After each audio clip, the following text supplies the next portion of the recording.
Hello dear students, कैसे हैं आप सब। आई होप आप सब बहुत अच्छे होंगे और आप लोगों की प्रिपरेशन बहुत अच्छी चल रही होगी। डियर स्टूडेंट्स, आज की इस वीडियो में हम आपको BSc agriculture third semester examination 2025 agriculture statics and maths का पेपर सॉल्व करवाएंगे। डियर स्टूडेंट्स, ये ऑब्जेक्टिव पेपर है। यदि आपके विश्वविद्यालय में, आपके कॉलेज में ऑब्जेक्टिव टाइप का पेपर होता है, ओएमआर बेस्ड पेपर होता है, तो आपके लिए मोस्ट इंपॉर्टेंट वीडियो है। डियर स्टूडेंट्स, आप चाहे जिस भी विश्वविद्यालय के स्टूडेंट हो, राजा महेंद्र प्रताप सिंह राज विश्वविद्यालय अलीगढ़ से एफिलेटेड किसी भी कॉलेज के विद्यार्थी हैं, मेरठ विश्वविद्यालय के स्टूडेंट है, बुंदेलखंड विश्वविद्यालय के स्टूडेंट है, कानपुर विश्वविद्यालय के स्टूडेंट है, बरेली विश्वविद्यालय के स्टूडेंट है, आपके यहाँ ओएमआर बेस्ड पेपर होते हैं, तो आपके लिए मोस्ट इंपॉर्टेंट वीडियो है ये। डियर स्टूडेंट्स, इस वीडियो से आपके आने वाले एग्जाम में बहुत सारे क्वेश्चंस पूछे जाएंगे। डियर स्टूडेंट्स, हो सकता है ये पेपर आपके यहाँ फिफ्थ सेमेस्टर में होता हो, सेकेंड में होता हो, थर्ड में होता हो, तो आप इससे नहीं करना। आपको सिर्फ अपने पेपर का टाइटल देखना है। यदि आपके यहाँ स्टैटिक्स का पेपर होता है तो आप इस वीडियो को ज़रूर देखिएगा। इससे आने वाले एग्जाम में बहुत सारे क्वेश्चंस पूछे जाएंगे, जैसे ये हैं वैसे वैसे ही पूछे जाएंगे। तो आप सब लोग इस वीडियो को अच्छे से देखिएगा। चलिए स्टूडेंट, देखते हैं पहला क्वेश्चन क्या है। फैक्टोरियल प्रयोग में हम तय करते हैं, तो इसमें इसका जो राइट आंसर होगा आपका ऑप्शन नंबर यहाँ पे बी राइट आंसर हो जाएगा। इंग्लिश मीडियम वाले जो स्टूडेंट है वो भी देखते जाएं। नेक्स्ट है आपका एक परिकल्पना हो सकती है, तो ऑल ऑफ दीज उपरोक्त सभी हो सकती है, ऑप्शन डी राइट आंसर होगा। नेक्स्ट है स्टूडेंट, स्टूडेंट टी टेस्ट एक सांख्यिकीय परीक्षण है जिसका महत्व परीक्षण किया जाता है, तो आपका यहाँ पे होगा दो माध्य, ऑप्शन आपका बी राइट आंसर हो जाएगा। डियर स्टूडेंट्स, एग्जाम से पहले आपको कई बार इसको देखना है। 20-22 मिनट का वीडियो होता है, आप बहुत बार देख सकते हैं इसको। जितना मल्टी टाइम देखेंगे उतना ही आप वहाँ पे अच्छा स्कोर कर पाएंगे। इसके पहले हमने 22-23 का भी पेपर सॉल्व करवा दिया है। 2-3 पेपर आपके स्टैटिक्स के पड़े होंगे। जैसे आप चैनल को सब्सक्राइब करेंगे तो वहाँ पे बीएससी एजी थर्ड सेमेस्टर के नाम से प्लेलिस्ट बना दिया है कि जिससे आप लोगों का टाइम खराब ना हो वीडियो ढूंढने पे। उस प्लेलिस्ट में जितने भी वीडियो पड़े हैं वो सिर्फ थर्ड सेमेस्टर के लिए इम्पोर्टेंट वीडियो, वो सारे वीडियो देख लेना जिस दिन आपका पेपर हो। जो तो आप लोग देख लीजिएगा, दोनों साल के पेपर आपको देख के जाना है, तभी वहाँ आप अच्छा स्कोर कर पाएंगे। आप ज़्यादा कुछ नहीं, आप 3 से 4 बार देख जाएंगे, नेट फ्री रहता है, आप आराम से देख सकते हैं ना। कोई अब इतनी बड़ी नेट वाला प्रॉब्लम नहीं होता है। तो आप कई बार इसको देखिएगा कि आप अच्छे से वहाँ पे कर पाएँ। चलिए नेक्स्ट है स्टूडेंट, वृत्त की त्रिज्या और परिधि के बीच सह संबंध क्या है, तो आदर्श सकारात्मक, ऑप्शन नंबर आपका यहाँ पे ए राइट आंसर हो जाएगा। अगला क्वेश्चन से हमारा निम्नलिखित संख्याओं का समांतर माध्य है, तो इसका जो समांतर माध्य आपका निकालेंगे तो क्या आ जाएगा, 6 आ जाएगा। यहाँ पे समांतर माध्य आपको निकालना आता होगा ना, इसको करके जितनी भी संख्या हो उससे क्रॉस कर देंगे, समांतर माध्य आप निकाल लेते होंगे। ठीक है, अगला है आपका किसी आंकड़ों की माध्यिका क्या होती है, इसका राइट आंसर होगा आपका ऑप्शन नंबर आपका यहाँ पे बी राइट आंसर हो जाएगा। अगला है डियर स्टूडेंट्स, निम्नलिखित संख्याओं का बहुलक क्या है।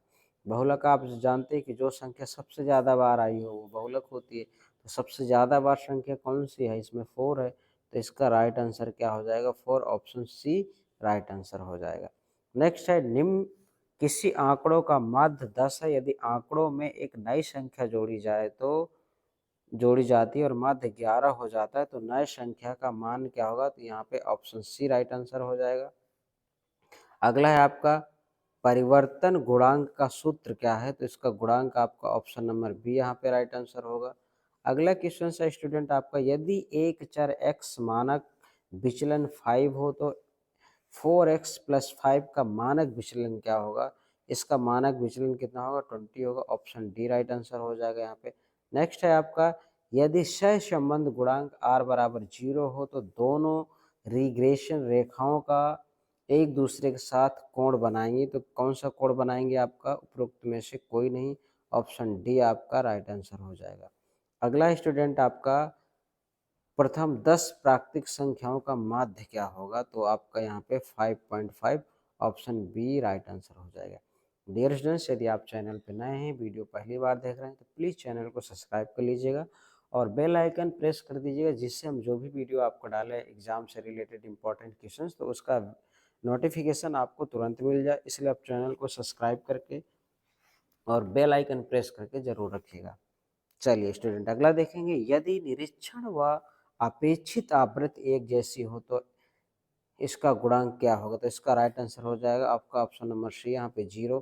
नेक्स्ट क्वेश्चन है, एक साधारण पासे में सम संख्या फेंकने की प्रायिकता क्या होगी। तो इसका ऑप्शन नंबर यहाँ पे सी हो जाएगा right answer. Next student question है आपका, स्थानीय नियंत्रण किस डिजाइन पर लागू नहीं किया जाता है। तो CRD पर नहीं किया जाएगा, ऑप्शन बी राइट आंसर होगा। अगला क्वेश्चन है, प्रायोगिक अनुसंधान में आवश्यक प्रक्रिया नहीं है। इसका राइट आंसर आपका ऑप्शन नंबर यहाँ पे डी हो जाएगा, संदर्भ संग्रह, डी करेक्ट आंसर होगा। नेक्स्ट है आपको, बहुलक पद का बहुलक पद का नाम है। तो इसका नाम क्या है जिसकी आवृत्ति अधिकतम होती है, ऑप्शन ए राइट आंसर होगा। अगला, जब दो चरों के मान विपरीत दिशाओं में चलते हैं तो सह संबंध क्या कहलाता है। तो आपका नकारात्मक कहलाएगा, ऑप्शन डी राइट आंसर होगा। अगला क्वेश्चन है स्टूडेंट, ज्यामितीय माध्य सदैव से कम होता है। इसका राइट आंसर होगा आपका option number C correct answer. Next question से, ज्यामितीय माध्य सदैव से कम होता है। तो इसका आंसर आपको बता दिए ना, ऑप्शन सी है। नेक्स्ट है आपका, बहुसहसंबंध आर का महत्व किस परीक्षण द्वारा किया जाता है। तो एफ टेस्ट द्वारा, ऑप्शन बी राइट आंसर हो जाएगा। अगला स्टूडेंट आपका, जनसंख्या की औसत दर का अध्ययन करने में परिवर्तन के उपयोग किए जाने वाला केंद्रीय प्रवृत्ति माप है। तो इसका राइट आंसर होगा आपका ऑप्शन नंबर सी होगा, गुणोत्तर माध्य GM, सी करेक्ट आंसर होगा। नेक्स्ट है आपका, डेटा डेटा को सारांशित करने का प्रथम चरण है। तो ऑप्शन नंबर आपका यहाँ पे राइट आंसर जो होगा आपका सारणिक, ऑप्शन ए हो जाएगा। ये सारे क्वेश्चंस आप याद कर लीजिएगा, एग्जाम में आ सकते हैं आपके। ये जो संख्याएं दी हैं इनके मानों की सीमा होगी। तो ऑप्शन नंबर आपका यहाँ पे ए हो जाएगा राइट आंसर। देखिए ये क्वेश्चंस ऐसे हैं कि अगर आप सवाल को पढ़ा होगा तो ही आएंगे, अदरवाइज आपको नहीं आएगा। अगला है, देखिए कि जैसे ये क्वेश्चन से इन्हें आप रट के जा सकते हैं, जैसे तैसे आ सकते हैं। पौधों की हाँ, पौधों की औसत ऊंचाई ज्ञात करने के लिए हमें उपयोग करना चाहिए समांतर माध्य। देखिए इसमें आपको कोई लॉजिक नहीं है, आप अगर आपने अच्छे से पढ़े के जाएंगे, याद हो जाएगा तो कर जाएंगे। इसमें आपको कैलकुलेशन नहीं करना पड़ेगा। ये फॉर्मूला भी आप कैसे, परिवर्तन गुणांक ज्ञात करने का सूत्र। तो इसका जो सूत्र है आपका, ऑप्शन आपका बी यहाँ पे राइट आंसर होगा। नेक्स्ट है आपका, ये संख्या 4, 5, 6, 7, 8 का मानक विचलन होगा। तो ऑप्शन नंबर आपका यहाँ पे बी राइट आंसर हो जाएगा, इसका आंसर बी करेक्ट आंसर होगा। अगला स्टूडेंट, समांतर माध्य, गुणोत्तर माध्य और हरात्मक माध्य के बीच संबंध है। तो ऑप्शन नंबर आपका यहाँ पे बी राइट आंसर हो जाएगा, ऑप्शन बी करेक्ट आंसर। ये सारे क्वेश्चंस आप अच्छे से देखिएगा, है ना, आपके एग्जाम के लिए इम्पोर्टेंट क्वेश्चन सही है। फैलाव का कौन सा माप सर्वोत्तम माना जाता है। तो ऑप्शन नंबर आपके यहाँ पे बी हो जाएगा। डियर स्टूडेंट्स, इसके लिए हमने इम्पोर्टेंट क्वेश्चंस की वीडियो कई सारे स्टैटिक्स की डाल रखा है, वो आप जरूर देखिएगा। आप ये मत कीजिएगा कि ये पुरानी वीडियो इनसे नहीं आएगा, डेफिनेटली उन सभी वीडियो से आपके एग्जाम में क्वेश्चंस पूछे जाएंगे, क्योंकि स्टैटिक्स के क्वेश्चंस आपको बहुत कम देखने को मिलेंगे ऑब्जेक्टिव में अगर होता है। तो वो सारे क्वेश्चंस हमने कई पार्ट में 1, 2, 3, 4, 5 में डाल रखा है। तो जैसे आप चैनल को सब्सक्राइब करेंगे तो प्ले लिस्ट थर्ड सेमेस्टर का, उसमें सारे वीडियो स्टैटिक्स के इम्पोर्टेंट क्वेश्चंस के मिल जाएंगे। उन सभी को आप अच्छे से करके जाइएगा, इससे ही आपका एग्ज़ाम अच्छा हो जाएगा। अगला है आपका, सांख्यिकी का जनक किसे माना जाता है। तो RA फिशर को माना जाता है, ऑप्शन आपका बी राइट आंसर होगा। नेक्स्ट क्वेश्चन से, दो माध्यमों के बीच अंतर की सार्थकता का परीक्षण करने के लिए किस परीक्षण का उपयोग किया जाएगा। तो आपका एफ टेस्ट, ऑप्शन यहाँ पे सी राइट आंसर होगा। नेक्स्ट क्वेश्चन से डियर स्टूडेंट्स, आपका CRD का प्रयोग कब किया जाता है। तो इसका जब प्रायोगिक सामग्रिक सजातीय हो, ऑप्शन ए राइट आंसर हो जाएगा। तो डियर स्टूडेंट्स, आप सब लोग चैनल को सब्सक्राइब कर लीजिए और वीडियो को लाइक कर दीजिए फटाफट, सब लोग जितने भी आप देख रहे हैं। चलिए आप सब ने लाइक कर दिया होगा। चलिए अगला देखेंगे हम। अगला क्वेश्चन क्या है हमारा, RBD में स्वतंत्रता की त्रुटि डिग्री क्या है। तो त्रुटि डिग्री पूछ रहा था आपका, यहाँ पे डी राइट आंसर होगा इसका, ठीक है। नेक्स्ट है, संयुक्त प्रयोगों के संचालन के लिए उपयोग किया जाने वाला डिजाइन हो सकता है? तो आपका तीनों में से कोई एक ऑप्शन आपका डी राइट आंसर होगा। ठीक है, चलिए अगला है आपका फिशर टी टेस्ट प्रयोग करने के लिए 2 नमूने चाहिए। तो ऑप्शन नंबर आपका यहाँ पे बी राइट आंसर होगा। अगला क्वेश्चन से डियर स्टूडेंट्स, यदि n बराबर 9 और प्रसरण बराबर 169 हो तो मानक विचलन क्या होगा? तो मानक विचलन इसका ऑप्शन ए राइट आंसर हो जाएगा 13। निम्नलिखित में से कौन सा विचरण का मान नहीं है? तो इसका राइट आंसर हो जाएगा आपका ऑप्शन नंबर बी। देखिए जो इस टाइप के क्वेश्चन है वो आपको तैयार करना है अच्छे से, है ना। जैसे मानक विचलन किसका माध्य है? तो ऑप्शन सी हो जाएगा आपका विचरण का माध्य है, वो सॉरी बी हो जाएगा विचरण का माध्य है। प्रसरण कार्य वर्ग है तो इसका ऑप्शन नंबर आपका यहाँ पर डी हो जाएगा मानक विचलन। अगला क्वेश्चन है स्टूडेंट, प्रायिकता किसका माप है? तो ये किसका माप है आपका? ऑप्शन बी हो जाएगा संभावना का। नेक्स्ट क्वेश्चन है ए और बी परस्पर अपोजिट घटनाएं हो तो पी ए और बी है तो इसका राइट आंसर हो जाएगा ए बराबर 0। नेक्स्ट क्वेश्चन है एक सिक्का 2 बार उछाला जाता है तो कम से कम एक सिर यानी हेड आने की प्रायिकता कितनी बार होगी? तो ऑप्शन नंबर आपका यहाँ पे बी हो जाएगा राइट आंसर। नेक्स्ट क्वेश्चन से आपका एक थैले में 3 लाल, ये देखिए पिछली बार भी आपका क्वेश्चन से आया था, एक थैले में 3 लाल 5 नीली गेंद हैं तो एक गेंद की यादृच्छिक रूप से निकाली जाती है तो लाल गेंद निकालने की संभावना क्या है? तो ये आपको 3 से 8 होगा, है ना। ये प्रोबेबिलिटी का सवाल है, इसका आंसर आपका यह हो जाएगा। ये आपने 12th में भी प्रोबेबिलिटी पढ़ी होगी, वही है। इसका क्वेश्चन नंबर आपका 43 है, 43 का राइट आंसर आपका ऑप्शन सी हो जाएगा। नेक्स्ट क्वेश्चन है स्टूडेंट, सह संबंध मापता है तो ऑप्शन नंबर आपका यहाँ पे सी हो जाएगा, संबंध की ताकत और दिशा दोनों। नेक्स्ट है प्रकीर्णन आरेख का उपयोग किया जाता है तो इसका राइट आंसर होगा उपरोक्त तो सभी, ऑप्शन नंबर आपका यहाँ पे डी राइट आंसर हो जाएगा। नेक्स्ट क्वेश्चन 46 है कार्ल पियर्सन से संबंध गुणांक का परास है तो ऑप्शन नंबर आपका यहाँ पे ए हो जाएगा। -1 से +1 तक संख्याएं आनी चाहिए। ठीक है, यदि सहसंबंध गुणांक 0 हो तो उसका अर्थ क्या होता है? तो ऑप्शन नंबर आपका यहाँ पे सी हो जाएगा, कोई सहसंबंध नहीं है। नेक्स्ट है एक प्रतिगमन रेखा का उपयोग किया जा सकता है तो ऑल ऑफ दीज होगा, इसका उपरोक्त तो सभी होगा, डी हो जाएगा। 49 में क्या है, यदि सहसंबंध गुणांक धनात्मक है तो प्रतिगमन रेखा का ढाल, ऑप्शन नंबर ए हो जाएगा धनात्मक हो जाएगा। नेक्स्ट है शून्य परिकल्पना है, शून्य परिकल्पना क्या है आपका? कोई अंतर नहीं, ऑप्शन सी राइट आंसर होगा। नेक्स्ट क्वेश्चन है डियर स्टूडेंट्स, 2 प्रतिदर्श टी परीक्षण की स्वतंत्र संख्या क्या होगी? ऑप्शन नंबर आपका यहाँ पे ए राइट आंसर हो जाएगा इस क्वेश्चन का। अगला आपका एक प्रतिदर्श टी परीक्षण के लिए स्वतंत्र संख्या क्या है? तो ऑप्शन नंबर आपका यहाँ पे ए राइट आंसर हो जाएगा। अगला है युग्मित टी परीक्षण का उपयोग किया जाता है जब, तो ऑप्शन आपका यहाँ पे बी राइट आंसर हो जाएगा। अगला क्वेश्चन है 2 × 2 आकस्मिकता तालिका में स्वतंत्रता के काई स्क्वायर परीक्षण की स्वतंत्रता की डिग्री की संख्या क्या होगी? तो इसकी डिग्री की 1 होगी, ऑप्शन ए होगा यहाँ पे। 55 में क्या पूछ रहा है, यदि काई वर्ग परीक्षण का मान क्रांतिक मान से अधिक हो तो इसका अर्थ क्या होगा? ऑप्शन आपका ए यहाँ पे राइट आंसर हो जाएगा। नेक्स्ट है कई श्रेणियों की तुलना करने के लिए किसका ग्राफ सबसे उपयुक्त है? तो आपका यहाँ पे बार ग्राफ, ऑप्शन ए हो जाएगा।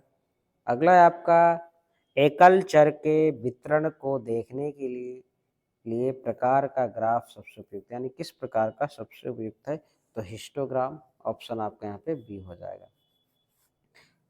अगला है पाई चार्ट का उपयोग किस लिए किया जाता है? तो एकल का वितरण करने के लिए, ऑप्शन नंबर आपका यहाँ पे ए राइट आंसर हो जाएगा। नेक्स्ट क्वेश्चन है स्टूडेंट आपका 2 और 4 का हरात्मक माध्य क्या है? तो ऑप्शन नंबर देखिए यहाँ पे बी होगा। ऐसे सवाल तब कर पाएंगे जब आपने हरात्मक माध्य पढ़ा होगा। जैसे 2 और 8 का गुणोत्तर माध्य क्या है? तो आपको यहाँ पे बी हो जाएगा। आपने गुणोत्तर माध्य पढ़ा होगा तभी आप सही कर पाएंगे। अगर यदि आपने गुणोत्तर माध्य पढ़ रखा है, बहुत ही सिंपल होता है। देखिए ऐसे संख्याओं का पूछेगा, आप याद रखिएगा, आपको सिर्फ आना चाहिए। बाकी क्वेश्चन ज़्यादा बड़े नहीं आएंगे, ऐसे आएंगे जो आपको 30 से 40 सेकंड में आप उनका आंसर कर पाएँ, तो इसलिए आप थोड़ा पढ़ लेना इनको। बी राइट आंसर होगा। नेक्स्ट है आपका क्वेश्चन नंबर 61 है। 61 का राइट आंसर होगा आपका ऑप्शन नंबर बी हो जाएगा। नेक्स्ट है निम्न आंकड़ों का परास यानी रेंज की बात कर रहा है, तो इसका रेंज कितना होगा? ऑप्शन नंबर आपका यहाँ पे ए हो जाएगा राइट आंसर। अगला क्वेश्चन से आपका डियर स्टूडेंट, ये जो संख्याएं दी गई इसका माध्यिका क्या है? तो आपका ऑप्शन नंबर सी हो जाएगा -1। नेक्स्ट क्वेश्चन है, जो संख्या दी गई है तो इसका मान क्या होगा? तो इसका मान आपका डी हो जाएगा। ऐसे सवाल आप तब कर पाएंगे जब आपको माध्य वगैरह बहुलक जो भी पूछ रहा है, अगर आपने पहले कभी पढ़ा है, आपने पढ़ रखा है तो ही कर पाएंगे, अदरवाइज आप नहीं कर पाएंगे। तो स्टूडेंट यदि आपको वीडियो अच्छा लगा हो तो आप फटाफट सब लोग वीडियो को लाइक कर दीजिए, है ना। अगर टी परीक्षण के लिए प्रतिदर्श का आकार है तो ये लेस देन इतने से कम है। ये इस तरह के क्वेश्चंस आपके एग्जाम में आने के चांस ज़्यादा रहेंगे। जैसे आपका जेड प्रतिदर्शज का प्रमाणिक मान क्या है? तो इसका क्या होगा? आपका ऑप्शन बी हो जाएगा इसका राइट आंसर 1.96। चलिए अगला है आपका क्वेश्चन नंबर 67 है। द्विपद वितरण का मानक विचरण इनमें से कौन सा है? तो ऑप्शन नंबर आपका ए हो जाएगा। ए राइट आंसर होगा स्टूडेंट। अगला क्वेश्चन से 68 है। 68 का जो राइट आंसर होगा आपका ऑप्शन नंबर 4 हो जाएगा, बी राइट आंसर होगा। नेक्स्ट क्वेश्चन से आपका national bank of agriculture and rural development का अस्तित्व कब अस्तित्व में आया? तो ये आपका 12 जुलाई 1982 को आया, option number B right answer होगा। अगला क्वेश्चन है, तो इसका गुणोत्तर माध्य क्या होगा? तो जब आप सॉल्व करेंगे तो आपका ये आएगा, ऑप्शन सी राइट आंसर होगा। अगला है, यदि एक रिग्रेशन गुणांक ऋणात्मक हो तो दूसरा गुणांक किस प्रकार का होगा? तो बी होगा आपका ऋणात्मक, ऑप्शन बी राइट आंसर। ये संख्याएं दी गई हैं तो इसका बहुलक का मान क्या होगा? तो ऑप्शन नंबर आपके यहाँ पे 8 हो जाएगा। अब देख लीजिए कितने क्वेश्चंस आपके बहुलक से आए हुए हैं। ओपन तथा क्लास इंटरवल की स्थिति में सर्वथा उचित वितरण की माप क्या होगी? तो चतुर्थक विचलन, ऑप्शन सी राइट आंसर होगा। समान वितरण में B2 का मान क्या होगा? तो ऑप्शन नंबर बी हो जाएगा यहाँ पे राइट आंसर। नेक्स्ट क्वेश्चन से आपका पॉइसन वितरण में समांतर माध्य होता है, तो इसका आंसर क्या होगा? डियर फ्रेंड्स आप लोग बताइएगा कि पॉइसन में वितरण का माध्य क्या होगा। इसका आंसर आप लोग कमेंट करके बताएंगे। तो डियर फ्रेंड्स आज की वीडियो में सिर्फ इतना ही, मिलते हैं अगले वीडियो में। जय हिंद।